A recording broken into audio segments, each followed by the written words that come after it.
이제는 정말 어려운 거 하겠습니다. 아까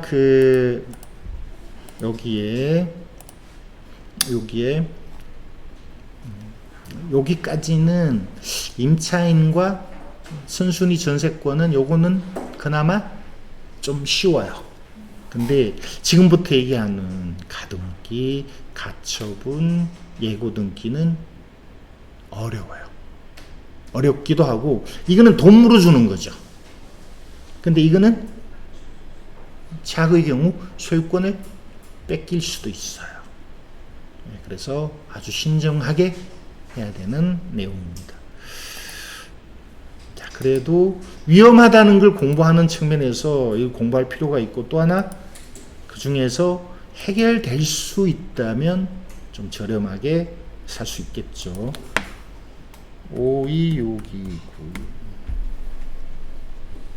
오늘 집에 가셔서 연순이 강의 너무 어려웠어 라고 하지 마세요. 원래 어려운 내용이에요. 저로서는 최대한 쉽게 얘기하고, 또 시간이 오늘 한정돼 있잖아요. 위험하다는 것 안다는 그 자체로서 오늘은 강의들은 보람이 있을 거예요. 자, 오산은 몇 년 동안 가격이 좀 떨어졌어요. 이 소형은 잘 안 떨어지는데 조금 뭐 대형일수록 이렇게 많이 떨어졌어요. 참 이런 게 좋았죠. 이 아파트 이런 걸 사야 돼요. 이런 게 어떤 아파트냐? 선호하는 대단지에 뭐 브랜드가 있는 중소형 60평방, 60평방이잖아요. 85 이하. 이런 게 좀 안정적이에요. 그리고 전세도 이랬는데, 어쨌든 동탄이라는 데서 바로 옆이잖아요. 오산 옆에 동탄에 공급이 많았고, 동탄도 떨어졌고, 오산도 공급이 무지 많았어요. 그래서 몇 년 동안 그나마 다른 아파트보다는, 오산의 다른 아파트보다는 덜 떨어졌어요. 그러다가 작년 말부터 동탄도 이미 올랐고, 그래서 동탄의 공급도 줄어들었고, 오산도 공급이 앞으로 이제 많이 줄어들게 될 거예요. 수도권이 다 올랐는데 여기는 안 오른 거잖아요. 그래서 이제 다시 회복하려고 하는데, 이제 정부 대책이 나오고 이래서 오산도 조금 주춤하고 있어요. 저는 좀 더 오를 거라고 봅니다. 예. 그리고 여기는 오산은 또 밑에 평택이 있잖아요. 평택이 어려웠었어요. 그래서 동탄에 치이고 평택에 치였어요. 그러다가 이제 좀 회복하는 그런 쪽입니다. 여기에 문제는 뭐냐? 조금 복잡해요. 이게 내용이 좀 복잡해요. 요거를 설명을 한번 드려볼게요. 여기 상속이라는 단어가 나와요. 그러면 이전의 소유자가 돌아가시고 상속을 받은 거죠. 박씨, 조씨, 조씨 이렇게 되면 3대 2대 2예요. 3, 2, 2. 요거는 부인은 3이고 자식은 2예요. 자식이 하나 더 있으면 3, 2, 2, 2 이렇게 되겠죠. 그게 상속하고 관련된 법에 그렇게 규정이 돼 있어요.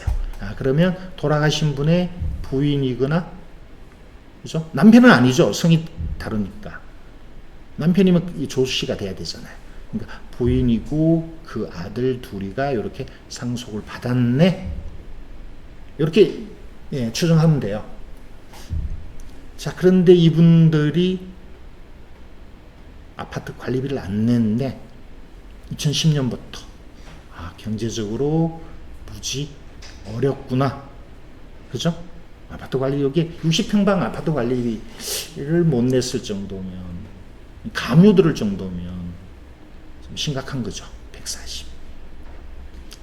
그리고 이 자식들 둘이 뭐를 하는지는 몰라도 요 지분 7분의 2씩 갖고 있는 이게 경매가 나왔다 이 말이에요. 그죠? 그걸 여기서 낙찰을 받았다는 거죠. 16년 요때 17년이네요. 많이도 왔어요. 15명이 와서 1등 했어요. 이게 7분의 2 지분이라고요. 많이도 왔어요. 그런데 이때 이후로 집값이 쭉 떨어졌어요. 7분의 2가 5,100, 그리고 지금 3년 가까이 지났는데 성공적인 투자는 아니었다. 사실은 이 15명 다 제가 볼 때는 바보들이었다. 도구 저한테 또 쫓아와서 항의할 수도 있겠네요. 그리고 요 낙찰을 받았는데, 이렇게 7분의 2 낙찰을 받는 거는 대출이 안 될 거예요. 그래서 누군가가, 그러니까 아까 5천 얼마에 받았잖아요. 그 돈을 생돈 다 넣어야 돼요. 대출이 안 돼요. 그러니까 제가 볼 때는 이 사람을 설득시켜서 이거 같이 투자하자. 니도 돈 좀 내라. 이렇게 됐을 거라고 저는 봐요. 근데 이 사람이 이제 권리를 어떻게 설정하나? 이렇게 가등기라는 것. 여기 낙찰받은 지분에 대해서 가등기예요. 보통 이 가등기는 두 가지 의미가 있어요. 내가 너한테 돈을 받을 게 있다. 그걸 가등기 하는 경우가 있고, 또 이 사람의 소유인데 내가 나중에 사겠다. 이렇게 가등기 하는 경우 두 가지가 있어요. 앞에 거를 담보 가등기라 그러고 뒤에 거를 소유권 청구 가등기라 그러는데 요거는 별로 의미가 없고요. 제가 봤을 때는 돈을 투자 같이 한 게 아닌가. 자, 그러고 난 다음에 요거를 7분의 2만 갖고 있으면 별 효력이 없어요. 이 집을 다 차지하든지 뭐 어떻게 해야 되는데 그게 제대로 안 되니까 요거를 공유물을 분할하겠다라는 요런 가처분을 했네요. 큰 의미는 없어요. 자, 그런데 나머지 7분의 2가 또 경매가 나왔고 이번엔 또 다른 사람이 받았네요. 그럼 주인이 세 사람이에요. 박씨, 리얼, 신원. 아파트가 세 사람이 소유자라고요. 그리고 사용은 전 주인이 아직 하고 있다 이 말이에요. 그죠? 그럼 이거는 빨리 처분을 해야 되죠. 처분해서 이거 돈으로 나누는 게 사실은 가장 합리적인 해결 방법이에요. 그래서 이거를 7분의 3, 7분의 2, 7분의 1을 갖고 있는 사람들끼리 이걸 팔아서 돈으로 나누자.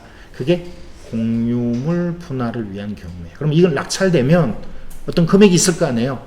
그 금액을 7분의 3, 7분의 2, 7분의 2 이렇게 나눠 간다 이 말이에요. 그죠? 예.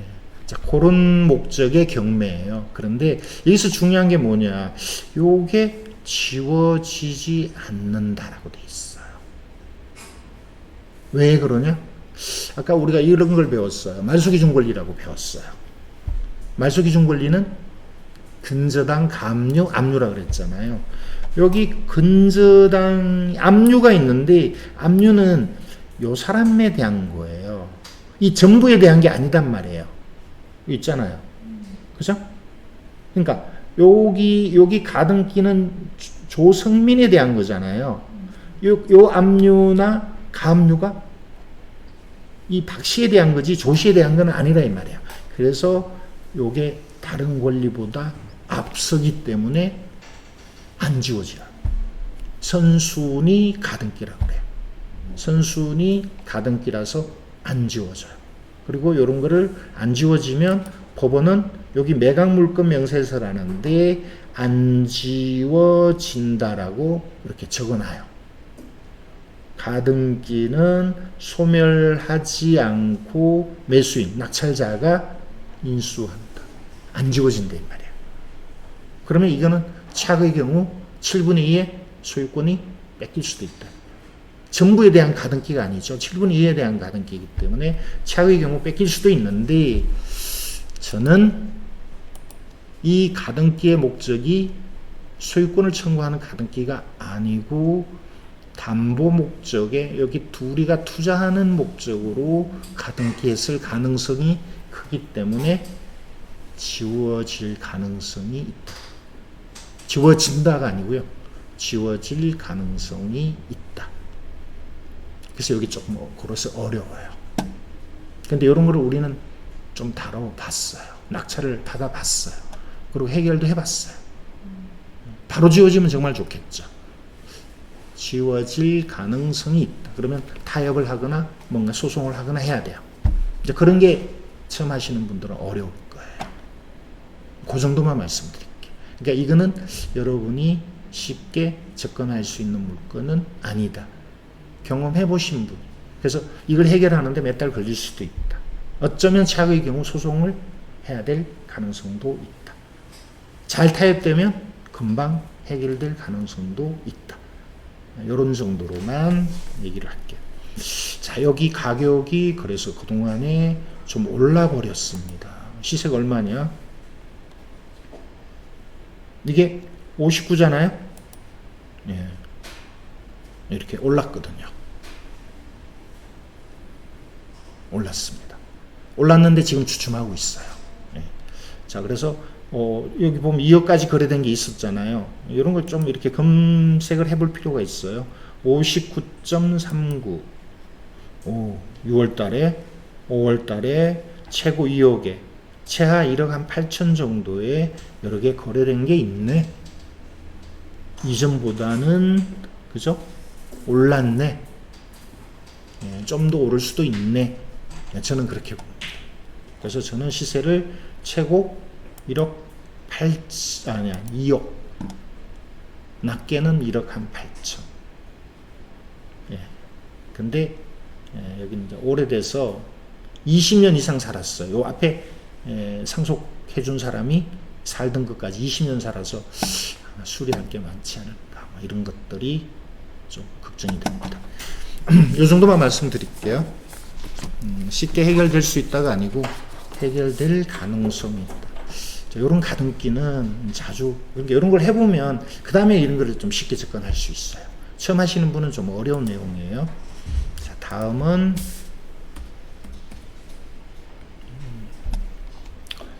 또 목포예요. 저는 이제 요 근래에 보면 요 근래에 이제 경매를 시작하는 분들은 그냥 뭐 비싸지 않은 거 토지 그냥 하나 던져 놓을 거 없어요? 이러면 이런 거 했어요. 달랑 10평이에요. 10평. 대지인데 무지 작죠. 근데 그 위에 건물은 제외. 그럼 땅만 경매받는 거예요. 그럼 이런 게 이제 법정지상권에 문제가 있어요. 법정지상권은 조금 뒤에 다시 말씀드리기로 하고, 보면 거의 폐가에 가까워요. 위치를 보면 이 주변이 목포 구도심 쪽 철로변에 이렇게 막 잘게 쪼개놓은, 그죠? 예, 여기 잘게 쪼개놨죠? 예, 여기 잘게 쪼개낸 여기 10평. 그런 데가 많아요. 그러니까 옛날에 못 사던 사람들을, 여기저기 있는 흩어져 있던 사람들을 이쪽으로 이렇게 끌어모아서 여기 살아라 이렇게. 수도권에 그런 데가 있잖아요. 성남의 중원구 맞나요? 거기가 요런 벌집 조만한 그 땅을 줘서 거기 2층 3층 이렇게 지어서 여러 사람이 사는, 그게 지금 재개발하느라고 무지 올랐죠. 그러니까 이런 걸 왜 투자하나?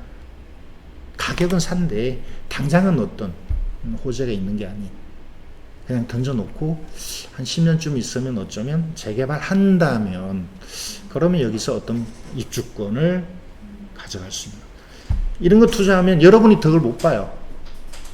여러분의 자식이 덕을 볼 거예요. 그런 생각으로 하셔야 돼요. 어쩌면 뭐 한 5년 후에 어떤 뭐 얘기가 나올 수도 있는데, 그렇게 하시면 안 되고, 이거는 그냥 뭐 던져놓는다. 금액 자체가 적잖아요. 그죠? 근데 여기 법적인 문제가 있어요. 뭐냐? 누가 사는 것처럼 돼 있고, 근데 사진으로 봐서는 거의 폐가예요. 저는 안 산다고 보고요.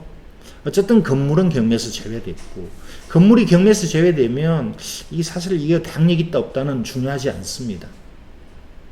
자, 요런 건데, 자, 이게 뭐냐? 여기 이제 가처분이라는, 아까 제가 말소기준 권리를 할 때, 얘기할 때, 근저당 압류, 가압류를 얘기했는데, 그게 없는, 여기는 그게 없잖아요. 근저당, 가압류, 압류가 없어요.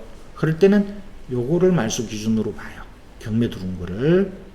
그러니까 그거보다 앞선 요거를 선순위 가처분이라고 하고, 이게 원칙적으로 안 지워진다 이 말이에요. 그리고 안 지워진다고 여기다가 법원에도 기록을 해놨어요. 가처분은 소멸되지 않는다고. 근데 요 밑에다가 뭐 이상한 말을 써놨어요. 이런 말을 이해를 좀 해야 돼요. 자, 다시 볼게요. 이게 뭐 어떤 가처분이냐, 이런 거죠. 가처분의 내용을 읽어보면 사회행위 취소. 사회행위라는 걸 이렇게 생각하면 돼요. 빚을 안 갚으려고 빼돌렸다 이렇게 생각하시면 돼요. 사회행위 취소를 원인으로 하는 소유권 이전 등기 맞서. 이 소유권이 원래는 딴 사람 거였는데 여기 정려했다고 돼 있잖아요. 보통 가족이겠죠. 왜 이렇게 정려했냐? 광주은행에 빚진 게 많은데 그거 안 갚으려고 빼돌렸다. 그래서 광주은행 입장에서 보면 빼돌렸기 때문에 이거는 권리가 없다. 원래 소유자 누군가가 등기부문 나오겠죠. 뭐 아버지거나 뭐 이렇게 되겠죠. 원래 소유자로 돌려라. 소유권 이전 등기, 요 소유권 이전 등기를 말소하고 원래대로 해라. 원래대로 하면 광주은행은 돈을 달라고 할 수 있겠죠. 지금은 소유자가 다른 사람으로 바뀌기 때문에 돈을 달라고 할 수가 없는 거예요. 그러니까 광주은행 입장에서는 그게 이 정려한 게 사회행위다. 그걸 취소해라 이런 거예요. 자, 그러고 요 가처분 하고 난 다음에 광주은행이 재판을 했겠죠. 그래서 이렇게 가처분은 보통은 그렇게 해놓고 다음에 재판을 해요. 재판을 했는데 판사가 어떻게 얘기했냐면 꼭 뭐 이렇게 돌려야 되나? 꼭 안 돌려도 요 사람한테 소유권 넘어간 걸 그대로 놔두고 당신이 요 사람한테 돈 받으면 돼. 이렇게 판결을 내릴 때가 있어요. 원래대로 돌려라 할 때도 있지만 그냥 이게 놔두고 그냥 요 상태에서 또 이전비 또 들잖아요. 그죠? 그래서 요 상태에서 그냥 돈을 받아. 그런 거를 가액 판결이라고 해요. 요 목적은 가처분의 목적은 원래대로 소유권을 돌려주세요라는 가처분인데 판결은 그냥 현재 이 사람한테 돈 받는 걸로 그냥 끝내라 이렇게 된 거예요. 그게 가액 판결인데 여기 그런 말이 나와요. 나오죠? 가액 판결. 그러면 이 안에서 돈 받으면 돼요. 응? 이 안에서 돈 받으면 돼요. 그러면 이거는 지워져야 되는 거예요. 근데 이런 내용이 좀 어렵죠. 물건은 진짜 뭐 서울에 땅 한 평 값도 안 되는데, 그죠? 돈은 얼마 안 되면서 어려워요. 근데 이런 걸 배움으로써 나중에 큰 물건도 판단할 수가 있다는 거죠. 그럼 이게 정말 지워질까? 광주은행에 물어보면 돼요. 고향이 그쪽이신 분들 사투리 좀 써주셔서 저는 뭐 전혀 그쪽 사투리 못합니다만 이거 지워지죠? 지워줄 거죠? 물어보고 지워준다 그러면 뭐 들어가도 되고 잘 모르겠다 그러면 그래도 들어가요. 괜찮다면 자식을 위해서 200만 원 적금 하나 들었다 이렇게 생각하시고 10평 250이면 뭐 평당 30만 원 그죠? 어쨌든 대지예요. 이걸 사놓으면 아무런 득도 없어요. 집 지을 것도 아니고 여기 새가 나오는 것도 아니고 그냥 던져놔야 돼요. 근데 이 정도는 던질 수 있잖아요. 그러면 어떤 목적으로 던져야 되나? 장래에 이여기가 달라질 가능성이 있다면 10년, 많게는 20년 보고 잊고 살아야 돼요. 저한테 나중에 찾아와서 이거 안 팔린다고 물어라 달라고 이러시면 안 돼요. 여러분이 여기 혜택 볼 때쯤이면 저는 이 세상에 없을 거예요. 좀 별로인 얘기를 했네. 주변의 시세를 조사해 보니까 잘 모르겠어요. 100만 원 나오는 데도 있고요. 5만 원 나오는 데도 있어요. 이 5만 원짜리는 아니에요. 그래도 어떤 시의 대진대. 그죠? 자, 한번 검토해 보시기 바랍니다. 만약에 입찰하러 간다면 그래도 이 동네 한 가보고 중개업소 가서 그냥 어때요? 라고 한번 물어보고 꼭 사람 사는지 가보면 뭐 하고 싶은 생각이 안 들 거예요. 그렇지 않나요? 이런데 뭐 뻔하죠. 물론 이렇게 간접적으로 보는 방법이 있어요. 이렇게 해서 뭐 어떻게 보는 로드뷰로 보는 방법이 있는데 자 생략하고요. 그 다음 물건 보겠습니다.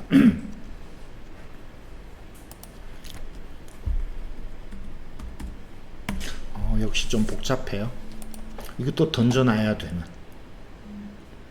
자, 참 없애버리고 싶죠. 예, 없애버리고 싶은 집. 사람이 안 살 것 같아요. 이런 걸 만약에 투자한다면 여기가 앞으로 나아질까? 이 주변에 뭐 새 집들이 좀 있나? 다 빈집들이면 그죠? 별로 권하고 싶지는 않은데 그래도 뭐 집들 짓고 살고 통영이라는 데가 그래도 나름대로 역사가 있는 동네잖아요. 제 입장이 좀 들어가 있는데 위성으로 보니까 바다도 이게 바다예요. 이거 잘 안 나타나는데 위성으로 보면 이게 바다예요. 여기 바다가 보이면 좋겠어요. 예. 자, 어쨌든 모양도 그렇고요. 집은 없애야 되는 이제 그런 쪽인데 실제 이걸 자세히 뜯어보면 건물은 제외됐기 때문에 이제 법정지상권에 문제가 있다라고 보는데 저는 폐가에 가깝기 때문에 집이 가치가 없는 쪽이기 때문에 법정지상권은 굳이 따지지 말고 법정지상권이라는 내용이 요 뒤에 설명할 기회가 있을지 모르겠는데 좀 어려운데 폐가면 만약에 여기 누군가 사람이 산다면 그러면 땅이 내 거니까 땅세를 내야 돼요. 오히려 좋죠. 뭐 어차피 당장은 뭐 어떻게 할 거 아니니까. 근데 제가 봤을 때는 폐가예요. 그러니까 확 밀어버리고 그냥 시간 나면 가서 통영은 가고 싶은 동네잖아요. 가서 뭐 잔디나 좀 심어놓고 그러고 내팽겨 쳐놔야 될 것 같아요. 금액이 이렇습니다. 근데 여기 누군가는 이렇게 낙찰을 받았는데 이제 불가가 돼서 포기한 게 아니고 불가였는데 이 이유가 뭘까? 두 가지예요. 방금 얘기한 이제 건물이 제외돼서 건물을 해결해야 되는 문제가 있고 이런 문제가 있어요. 이게 좀 어려운 내용인데 이런 거죠. 김상인 씨가 소유자고 또 이렇게 감유가 들어오고 막 이랬는데 요 내용이 뭐냐면 여기 들어가서 살펴보면 몇몇 사람이 이게 김상인 씨 거 아니다. 내한테 팔은 거다. 그러니까 내한테 소유권을 넘겨달라 이런 얘기예요. 이 말이 맞다 그러면 이걸 낙찰받으면 소유권 뺏길 수 있어요. 그러니까 이 내용을 살펴봐야 돼요. 요게 예고라는 게 뭐냐? 소송했다 이런 의미예요. 소송했다. 그래서 제가 요걸 들어가서 봤다는 거죠. 요걸 어떻게 들어가서 보나? 대법원으로 가야 돼요. 대법원. 여기 가서 조금 전에 그 기록이 있었거든요. 그 기록이 뭐냐 하면 소송한 기록이 있었어요. 그 기록으로 가지고 여기 들어가서 열람을 해봐야 돼요. 이게 이제 여러분 배우셔야 되기 때문에 한번 해볼게요. 이게 어떤 법원이었나 하면 부산법원에 가서 소송을 했다고 돼 있어요. 부산 어디 갔나? 부산 동부지원 2005년 오래됐죠? 2005년 2005 가단 그대로 18865 당사자 아까 김상인 씨였죠. 안돼. 김상인. 그리고 이런 식으로 한번 해보셔야 돼요. 이런 걸 할 줄 알아야 돼요. 부동산 하려면 이 소송하고 관련된 거를 검색하려는 방법을 알으셔야 돼요. 그러면 이 사람들이 아까 그 소유자 이 사람을 상대로 우리 거다 이렇게 주장했다 이 말이에요. 소유권을 넘겨달라. 이 사람의 소유권을 지워달라 이렇게 소송을 했는데 이게 복잡하게 갔다 이 말이에요. 결론은 뭐냐? 몰라요. 결론을 따라가 봤어요. 이렇게 따라가 봤는데 이런 내용이 나와요. 추차남 씨가 일부 승소했다 이런 말이 나와요. 일부 승소. 일부 승소가 뭐지? 일부 이겼다는 건데 뭘 이긴 거지?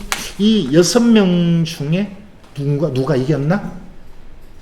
그게 일부승소일 수도 있고, 아니면 이 6사람이 주장하는 이런 여러 가지 등이라고 돼 있잖아요. 말소 외에도 뭐 몇 가지 더 주장한 게 있는데, 그 주장하는 것 중에 일부만 이긴 건가? 뭐가 이긴 거지? 그걸 조사를 해야 돼요. 그러면 그걸 조사하려면 결국 판결문을 봐야 돼요. 조금 오늘 말하는 것 중에 제일 어려운 내용이에요. 그럼 판결문을 어떻게 보지? 그럼 이 안에서 볼 수 있어요. 판결문을 나한테 보내달라 할 수 있어요. 이렇게만 얘기할게요. 너무 어려운 내용이니까. 이런 거 자꾸 얘기하면 경매하기 싫을 거예요. 그죠? 그러면 안 되잖아요. 요 정도. 이게 어려우면 이런 거 안 하면 되고, 아, 나는 이런 거 하고 싶어 이러면 이제 깊이 팔고 돌면 돼요. 공부를 따로 더 하셔야 돼요. 이 정도 말씀드릴게요. 결론은 제가 볼 때는 저는 문제가 없다라고 봅니다. 근데 그건 추정이에요. 제가 판결문을 못 봤어요. 지금 조금 전에 말씀드린 거기까지만 했고, 판결문을 신청하면 한 일주일 열흘 걸려요. 그러니까 그렇게 할 만한 여유가 없었어요. 그래서 만약 입찰을 한다면 판결문 보고 하셔야 되고, 이쪽의 시세는 제가 이거 시세가 중요하잖아요. 가격이 2,200에서 1,500이니까 그렇게 많이 떨어진 건 아닌데, 제가 볼 때는 한 40, 50이에요. 평당. 대지잖아요. 50이면 한 4,000. 그러니까 지금 1,500이니까 비싼 거는 아니다. 근데 단순히 또 그것만 볼 수 없어요. 여기 가서 뭐 차가 들어가는지, 주변에 뭐 새 집들이 좀 짓고 사는지, 아니면 빈집이 많은지, 바다가 보이는지, 뭐 이런 것까지도 좀 검토를 해야 됩니다. 7월 9일이면 월요일이네요. 낙찰될지 안 될지 모르겠어요. 어쨌든 이런 거를 저는 많이 살펴봅니다. 이 정도만 말씀드릴게요.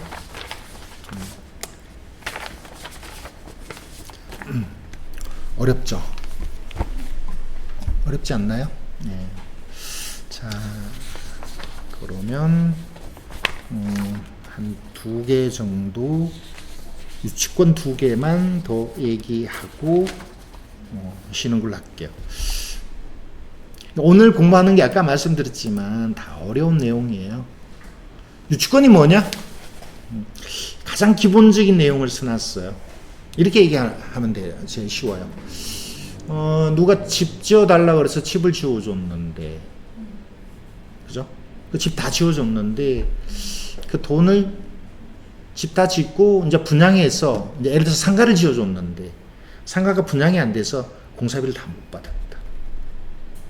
그랬는데, 그 상가를 지은 집주인이, 상가 주인이 은행에 빚 때문에 경매가 넘어왔다.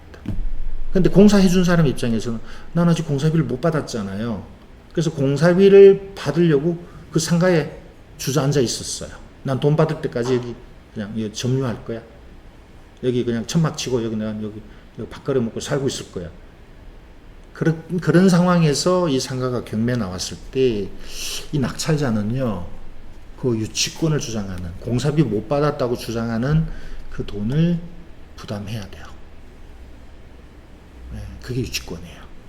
그거를 법적으로는 이렇게 참 어렵게 설명해 놨어요. 타인의 물건을, 요거 지워야 되겠네요. 타인의 물건이에요. 여기서는 부동산이겠죠. 그럼 타인이란 말은 뭐냐 하면, 공사한 사람 입장에서는 자기 게 아니잖아요. 누가 공사해달라 그래서 공사를 해줬는데 자기 집이 아니면서 여기 지금 점유하고 있으니까, 공사하는 입장에서는, 유치권을 주장하는 사람 입장에서는 타인의 물건이에요. 타인의 부동산. 타인의 부동산을 왜 점유하나? 공사비 받으려고. 점유하는 자는 그 물건, 부동산에 관하여 생긴 채권. 이게 뭐죠? 공사비. 공사비를 받기로 했는데, 변제기 받기로 했는데 그 날짜가, 약속한 날짜가 지나서 아직 돈을 못 받았다. 그러면 그거를 변제 받을 때까지 유치, 주저앉아서 나는 돈 받을 때까지 안 나가, 이렇게 주장할 수 있다 이 말이에요. 근데 이 물건이 경매가 나오면 낙찰자가 그걸 물어줘야 돼요. 예. 이해돼요? 제가 설명을 잘했어요. 이해될 거예요. 근데 이걸 사례를 보면 금방 이해가 될 거예요. 사례 볼게요.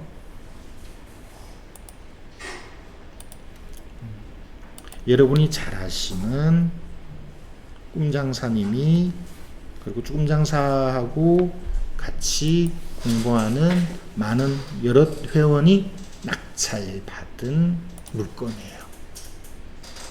왜 그 말씀을 드리냐면, 이 부천의 아이파크가 경매가 많이 나왔었거든요. 요렇게 찾으면, 이렇게 경매가 많이 나왔어요. 다 아이파크예요. 여기 보면 유치권 이렇게 다 해놨어요. 이거를 우리가 많이 낙찰을 받았어요. 그러니까 유치권은 공사비를 물어줘야 되는데 낙찰을 받았다고요. 물어준다고 생각하고 받은 거예요.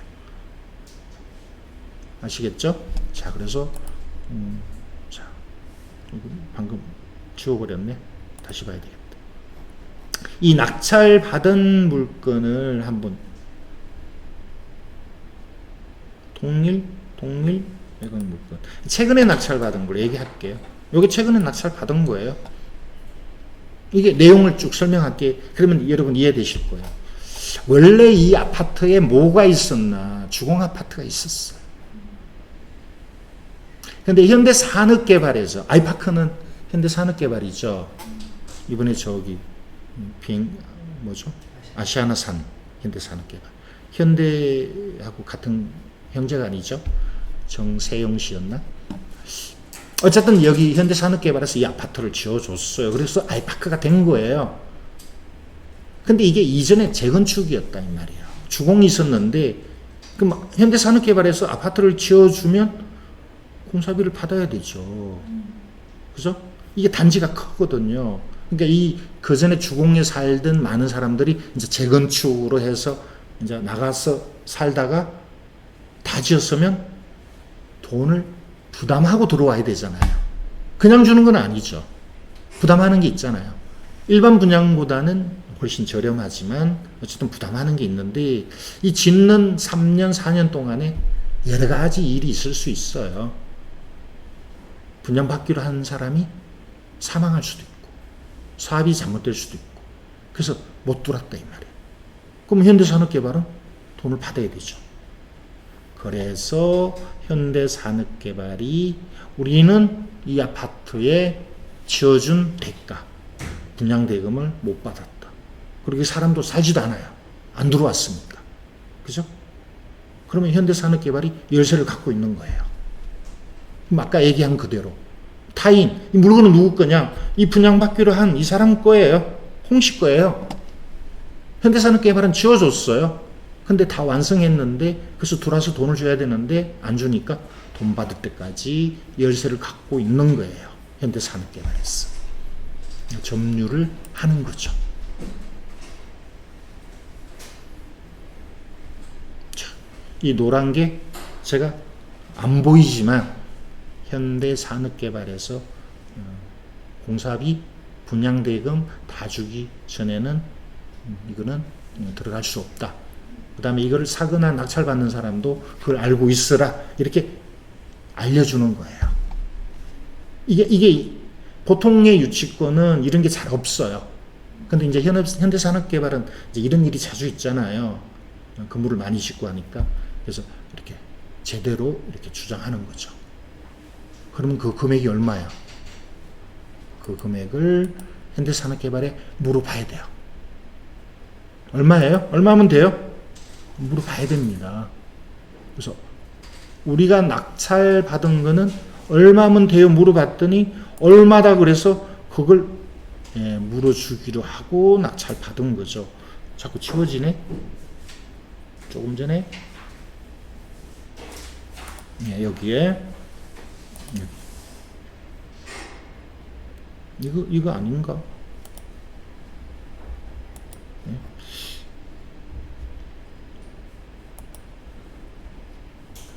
요거였나 봅니다. 요거 말고 요거였나 봅니다. 6월 달에 이거였나? 이거였나 봅니다.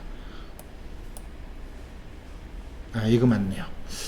그래서 이 금액이 뭐냐 하면 물어줘야 될 금액까지 포함시켜서 높게 들어간 거예요. 시세는 한 8억 해요. 이렇게 들어간 거예요. 근데 2등 한 사람은 하고 1억 차이 났어요. 10명이 들어왔는데 2등 한 사람이 하고 이 경매장에 있던 많은 사람들이 막 욕을 한 거예요. 아니 뭐 그렇게 높게 들어가냐. 그러니까 이걸 낙찰받은 꿈장사님이 낙찰받았어요. 입장에서는 우리는 이미 낙찰을 많이 받아봤고 이 물건을 그 다음에 현대산업개발하고도 대화도 되고 그래서 이걸 얼마 물어줘야 된다는 걸 아니까 물어줄 걸 감안하고 높게 들어간 거예요. 어차피 물어줘야 되니까. 그래서 1억 차이가 난 거예요. 그러니까 2등 한 사람이나 다른 떨어진 사람이나 그 경매 법원에 있던 사람들이 미쳤다고. 뭘 저렇게 높게 쓰냐고. 저런 사람 때문에 경매 가격이 경매할 해서 수익이 잘 안 나온다 하면 이제 이런 식으로 욕을 했겠죠. 그 얘기를 지금 쓰고 있어요. 꿈장사님이. 이 얘기예요. 여기. 야유와 탄식을 한 몸에 받은 아까 그 1억 더 썼으니까 욕을 얻어먹었다 이 말이야. 그런데요. 이분이 벌써 이거를 팔았어요. 참 대단하죠. 아까 그게 낙찰받은 게 182평방이었어요. 한번 볼게요. 182평방. 아까 6억 9천에 받았거든요. 꿈장사님이 내가 이렇게 하는 거를 싫어하실지 모르겠는데 뭐 끝난 거니까 요거였거든요. 이걸 6억 9천에 낙찰을 받고요. 8억 3천에 팔았어요. 요거에 아까 21층이었거든요. 그러니까 이런 계산이 어느 정도 있으니까 받은 거예요. 이걸 5억에 낙찰 받는다고 사게 산 게 아니고 그러면 현대산업개발이 돈을 다 못 받아가잖아요. 추가로 물어줘야 된다 이 말이에요. 그러니까 이왕 낙찰 받을 거 물어줄 거 포함해서 높게 들어갔고 그리고 바로 해결되고 유치권 해결됐어요. 돈 다 물어줬으니까. 그리고 이걸 내놨는데 바로 팔렸어요. 세금을 무지 많이 냈겠죠. 그죠? 한 2달 만에 팔았으니까. 예.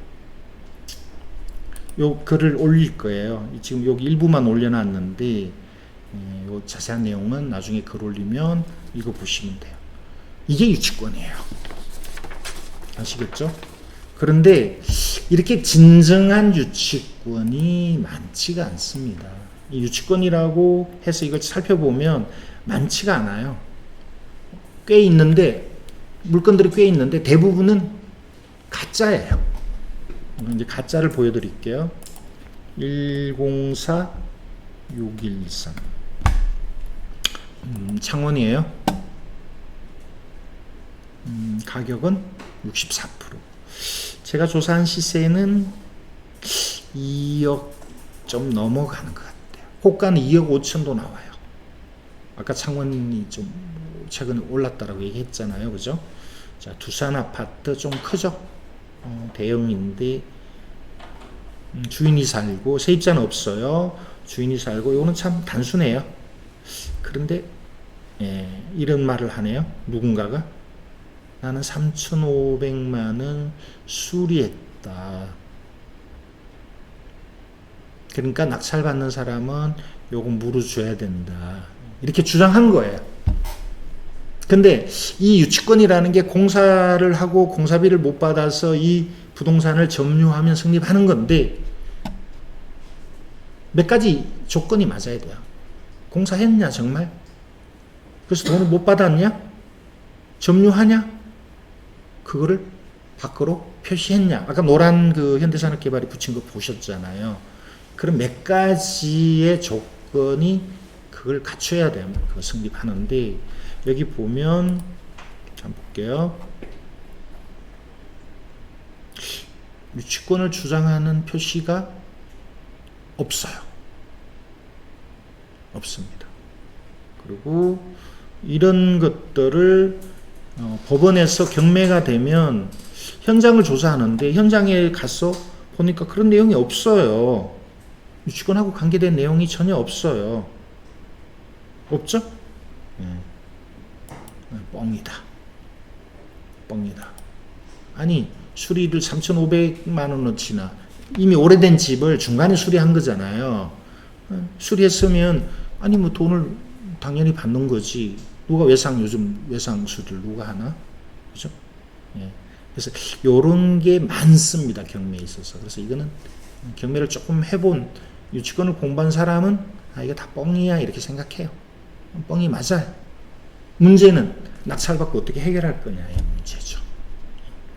의외로 어렵지가 않습니다. 요런 거는 쉬워요. 그리고 여기 경매를 신청한 한화생명에서도 유치권은 거짓말이다라고 주장하고 있네요. 그게 배제 신고예요. 그러니까 이런 거는 어렵지 않은 유치권. 그럼에도 무조건 해결돼 이건 아니에요. 조금 노력을 해서 아 이건 쉽게 해결되겠네 이런 판단이 되면 입찰하셔야 돼요. 쉽게 해결이 되는 쪽이에요. 그러니까 별로 두려워하지 않으셔도 되고 쉬운 내용이기 때문에 결국은 경쟁자가 좀 있어요. 이 정도 되면. 진정한 유치권은 경쟁자가 적어지겠죠. 그죠? 그래서 아까 제가 처음에 얘기한 것처럼 유치권이든 이 특수물건이 좀 어려워야 경쟁자가 죽고 그게 누구나 판단할 수 있으면 그냥 보통의 물건하고 같다라고 보셔야 돼요. 자, 일단 여기까지 하고요. 나머지 조금 남은 거는